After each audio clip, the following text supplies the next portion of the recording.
4. At 1180. Downtown, partly sunny skies and 32 degrees. I'm Joe Lasky. News Radio WHAM 1180. Next news at 10:30. Breaking news when it happens. Anytime. Another hour with Bob Lonsbury starting now on News Radio WHAM 1180. Thanks, Joe. I very much appreciate that. And likewise, gentle listener, I always appreciate you showing up for muster. That means thank you for listening to the show.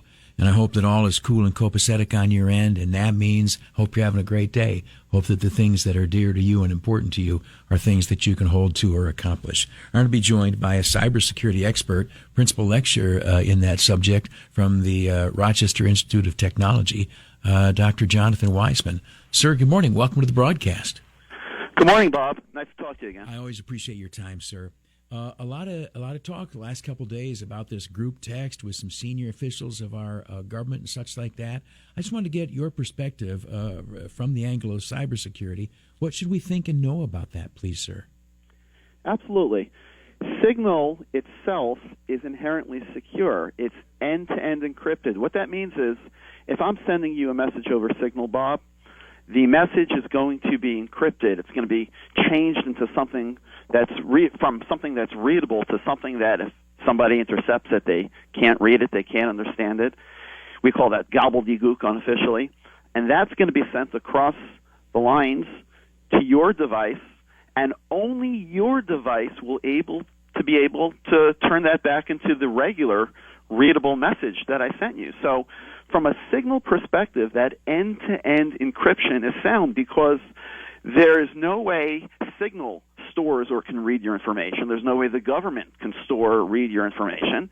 There's no way that the phone company can store or read your information. So from that perspective, it sounds great. But the problem is humans are not as secure, and of course devices are not secure. So if you send a Signal message, which is end-to-end encrypted, so that nobody but the intended device that's supposed to get the message can actually decrypt it, turn it back into something that's readable and understandable and read it. Well, you know what? If you accidentally include somebody else in this group chat, they can very well decrypt and read as well. And that's obviously what we're dealing with now. Right, Bob? Yes, sir. It's Dr. Jonathan Weissman from RIT. So the app itself, Signal, yesterday we found out that the CIA authorizes that for use. The app itself is okay. The app itself is okay, but anytime you're using a third-party app, especially from the government perspective, for classified information, that's very problematic. And supposedly the group chat members were using their own personal devices, not White House-issued devices, and that in turn opens up a whole new can of worms in terms of cybersecurity itself, especially with the Signal group chat, but other attacks that can now be geared against their personal phones. And you know what? We said that the humans make mistakes, and they do, inadvertently including somebody else in the group chat. But what about the fact that if you're using a personal device, you could fall victim to a phishing attack, you can be directly attacked, malware can be placed on your phone that transmits everything on your phone, including everything that you're typing and everything that you're receiving, to the adversaries. So Signal is safe, phones are not, and humans are not. Dr. Jonathan Weissman from RIT is a cybersecurity expert. And I presume, this is a question to you, sir, you know, in the world of cybersecurity, I would presume that officials like this, that there are teams in Russia and in China who are focused on those individuals trying to breach their devices, track down the phone numbers, whatever you have to do. I imagine that there is an intense effort to try to compromise the devices in the pockets of those individuals, right? 100%. In the world of cybersecurity, if a particular system is secure, you go after an alternate way in. And the alternate ways in terms of intercepting Signal messages, because they can't be decrypted if it's not for the intended device, the way that the adversaries go about it is through either the phones of the high-ranking officials or the officials themselves. In fact, there's a way where you can get somebody to click on a link or scan a QR code where your messages actually go to multiple devices. So they could be seeing carbon copies of these messages as well. This is Dr. Jonathan Weissman from RIT. Ignorantly, I presume the competence of maybe particularly the Japanese, the Chinese. I presume that their intelligence services or whatever, their cyber surveillance capabilities, I presume that they can read or somehow access almost anything they want to in the cyber world. Is that correct or no, sir? Well, there's no way of knowing 100%, but you always have to assume the worst, and you can't let your guard down in any way. Using personal devices is letting your guard down. Using a third-party app is letting your guard down.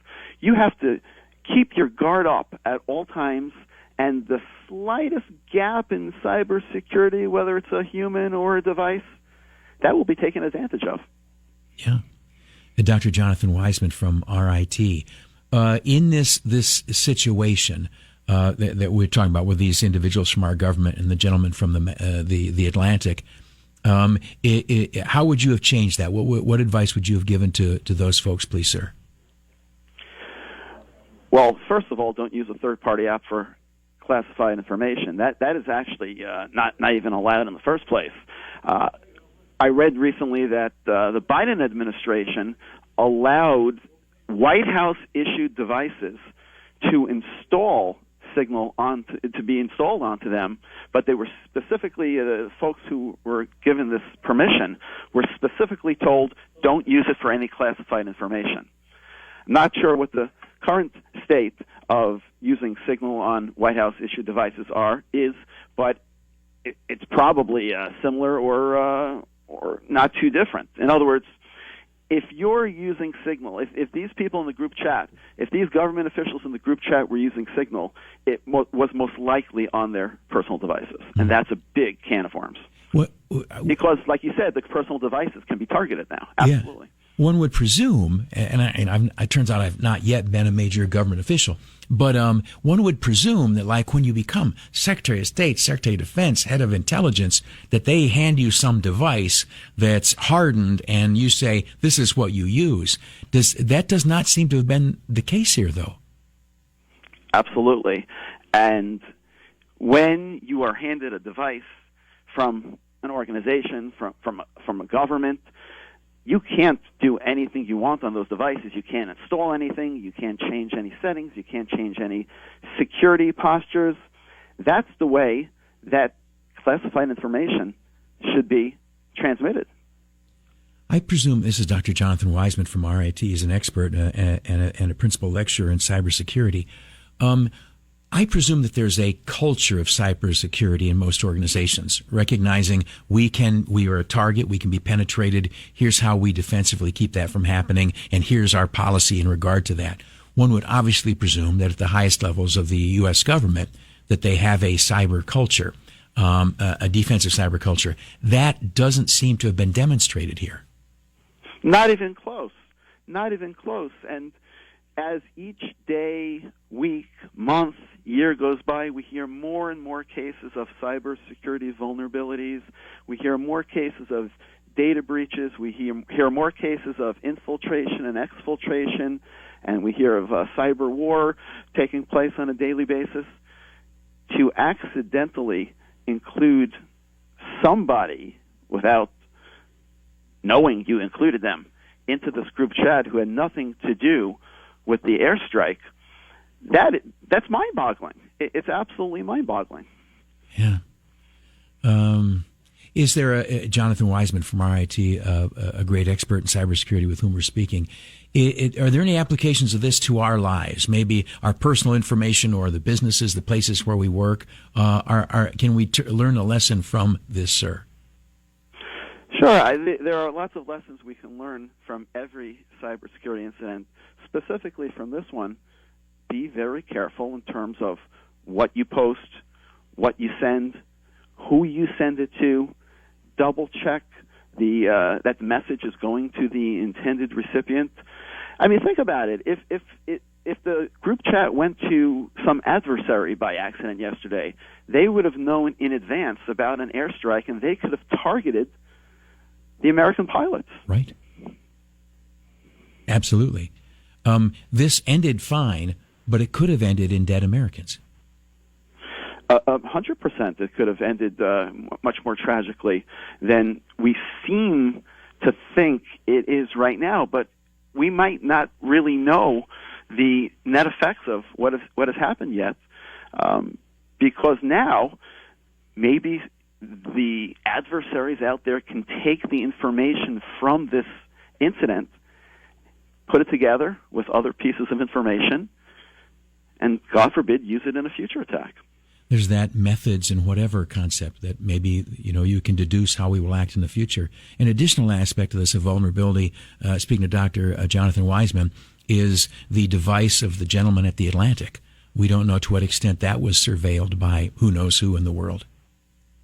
Absolutely. And again, from a Signal's perspective, Signal doesn't do any form of surveillance. There are no ads, there are no trackers, but using Signal on your personal device sets you up for a big vulnerability because people are lax with their own devices, whereas Signal is top-notch security. People and their devices are not. Yeah. Here's Jonathan Weissman of RIT. Let me ask you this question completely unrelated, and I may have asked you this in the past. It lingers in my mind. You see all these large data breaches where this credit card company, that insurance company, this hospital company, and vast amounts of individuals' personal information is gathered.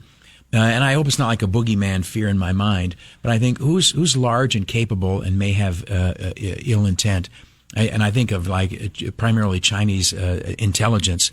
It would be possible to, through compromising records and stuff like that, they could develop and track records on pretty much all Americans, right? I mean, one could, we could know birth dates and names and where you work and such like that. Do you think that like hostile foreign powers, do they keep files on a bunch of us, or what do you think about that, sir? I'm sure it's done, and look no further than the story going on with TikTok as well. That's a treasure trove of information on Americans. Yeah, absolutely. Anything else on this we ought to know, or anything else on your mind that think people would be interested in, sir? Well, early this morning, the Atlantic posted the chats and the messages, and the only thing that was redacted was that soldier's name, who was supposedly not covert and undercover, but the posts had that information redacted. So it's interesting to see where the members of the group chat were reacting in real time with emojis in terms of the airstrikes. It's bizarre. It looks so fake, but it's scarily real. It may be, and not to be pejorative, speaking to Dr. Jonathan Weissman from RIT, it also strikes me as kind of shallow and juvenile in a way. And I don't see the tactical or strategic need for the Secretary of Defense to be sharing this information with these various individuals. We have briefings, we have official lines of communication, but this was almost, it strikes me like a, hey, look at this cool thing we're doing. Less of an official notification and more of a, hey, kids, look at this. That bothered me a little bit. It almost looks like a group chat with fans of a team following the game, reacting to the game in real time, but this is an airstrike that they're reacting to. But you could sort of read those texts and messages and emojis as, yeah, go team, almost. Yeah. And I can, Team USA, I'm on board 100%, but it was an interesting thing. And maybe a lesson is that in our, signals, communications, or, however we do it, that maybe saying less is more. We may not need to. Like, I don't know why Hegseth needed to pass this information to them. Maybe putting some things out there, wherever out there isn't necessary. Absolutely. Or, at the very least, use approved methods of communication. Use approved channels of communication. Signal is certainly not one of them. Yeah, 100%. Is Jonathan Weissman, RIT, principal lecturer in cybersecurity out there. Where can people follow you, learn more, see stuff, where you've been, and such like that, please? Absolutely. On X and on Instagram, I am CSC Prof, P-R-O-F, for Computing Sciences Professor. CSC P-R-O-F on X and Instagram. And you can find me on LinkedIn as well.